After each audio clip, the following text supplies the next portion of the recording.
Hey, Dwayne, you still there? I'm still here. What you doing? You sitting there stewing? Where are you No, from, Dwayne? You from Louisiana? Excuse me? You from Louisiana? I am. What part? Thibodeau. You got all your teeth? Do you have all your hair? Sir, I'm simply asking if you have all your teeth. I don't mean it as an insult. Well, because that doesn't sound like one. Well, when you talk, there's a whistle. Really? Yes, sir. Well, I happen to be probably more educated than you, even though I talk this way. Well, how is this way, sir? Well, the way that you make fun of, right? I'm not making fun of, sir. I simply asked if you had all your teeth. There was a whistling noise when you talk. I wasn't trying to insult you, sir. I happen to be very knowledgeable in speech pathology.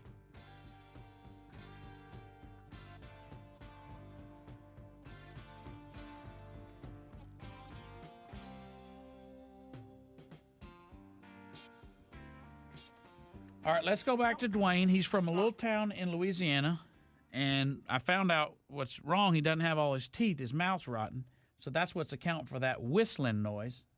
Now, anyway, Dwayne, you were telling us a little bit about your education and your life experiences. Yep. What you got? How'd you come to know so much, Dwayne? I came to know so much because I'm interested. Really?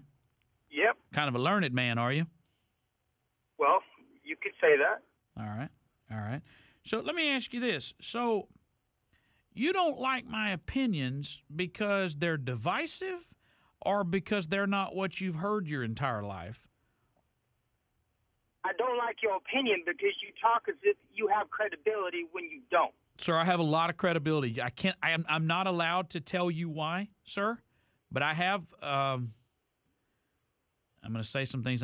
I have credibility from certain agencies and organizations that have been conferred to me that I am not allowed to share with you. But trust me, sir, I have a lot of credibility. Well, I'm not. Let me just say this: I'm not just here by accident. Okay, there were certain powers that put me into this seat to say the things that I say, sir. That's called credibility. Well, no, you don't have credibility when you don't look at things in a credible fashion. Sir, if you knew some of the organizations and agencies, not only national but international, that are the reason I'm sitting where I'm sitting, you would understand the credibility I have, and you would feel very silly.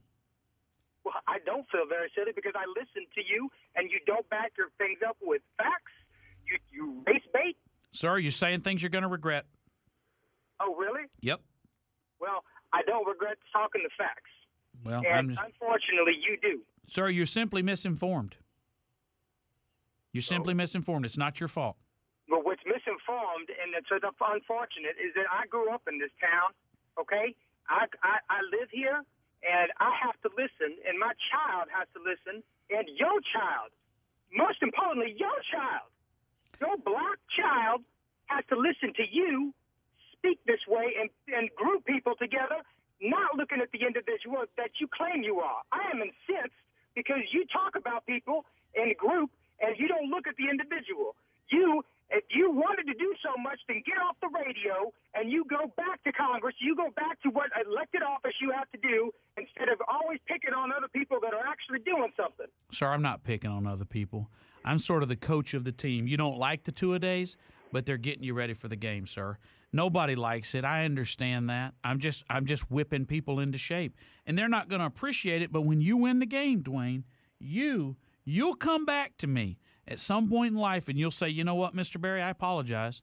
You opened my eyes. I resisted. I was blind, but you allowed me to see. Never again, Jesus. No, it'll happen. It'll happen, Dwayne.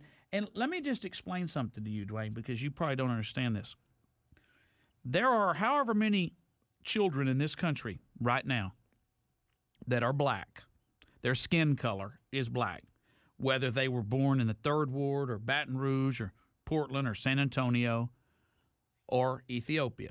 My son happens to have a level of pigmentation and coloring that you would call black in terms of racial classifications. Now, you know what I find funny, Dwayne? Ironic, should I say? You don't seem to be worried about all the black children born in this country who are starving.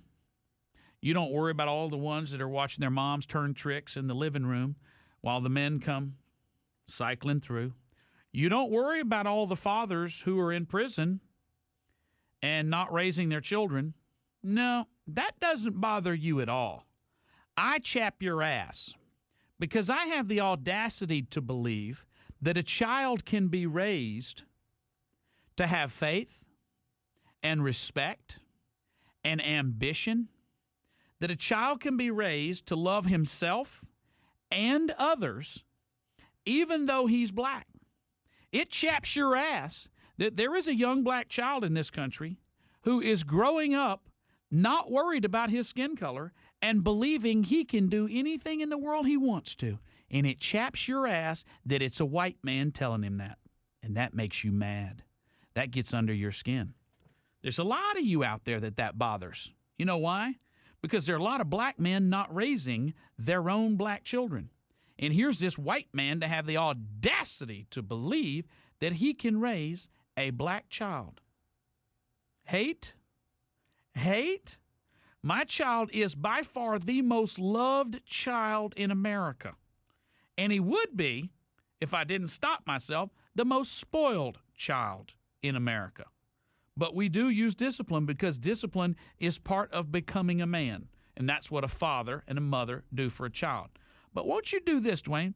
Won't you worry about your own good-for-nothing children, and I'll raise my child, and you don't worry about it. And 30 years from now, I feel quite certain you will say that to the extent, God's grace, my child is successful, we did a good job. Not just professionally successful, but that my child loves himself. Because I'll tell you this, Dwayne, trust me, I've spoken to more young black children in this community and in this country than you ever will. I've spoken to them about leadership and role models and self-respect, loving yourself, having confidence, having the proper role models. And I have dared to go into black schools and tell young black children that Lil Wayne is not a role model. Neither are football players. I've dared to tell these young black children that they need to find something that they want to grow up and be that's realistic, that they need to set their sights and go there. Now, you ain't ever done anything for anybody but yourself and run your mouth because it makes you feel good to call me a racist. Well, let me tell you something, you stupid fool.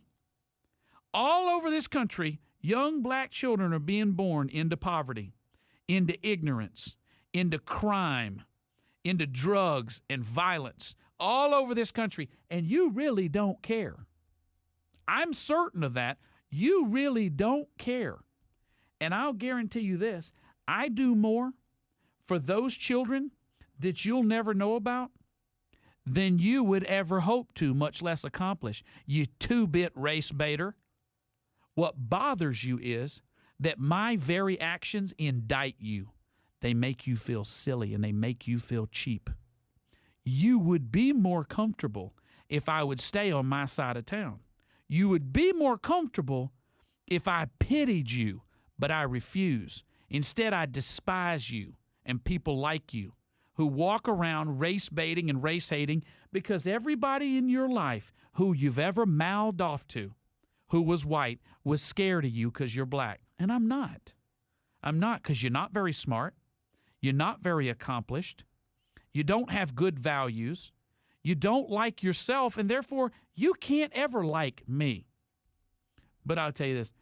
You can pity my child all you want, but I wouldn't, because he has a great life. He has a very good life. And most importantly, he has self-confidence and self-respect. He respects his elders. He respects the opposite sex. He respects his parents. And he respects himself. And you know what?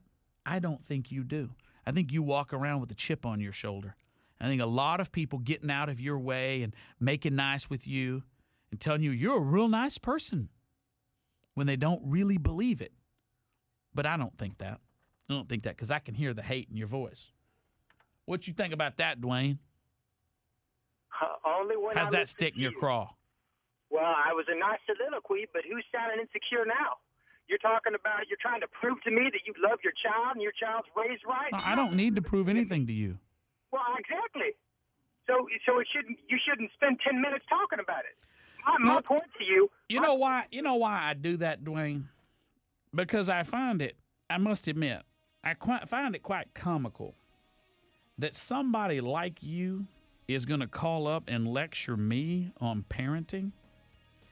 I'm going to bet, just if the numbers bear out, that you have children by women you've never married, whose bills you don't pay, and you're walking around talking high and mighty about everybody else when you're perpetuating another generation of sadness. Bubba. The Michael Berry Show, where political correctness I'm living challenged. comes to die.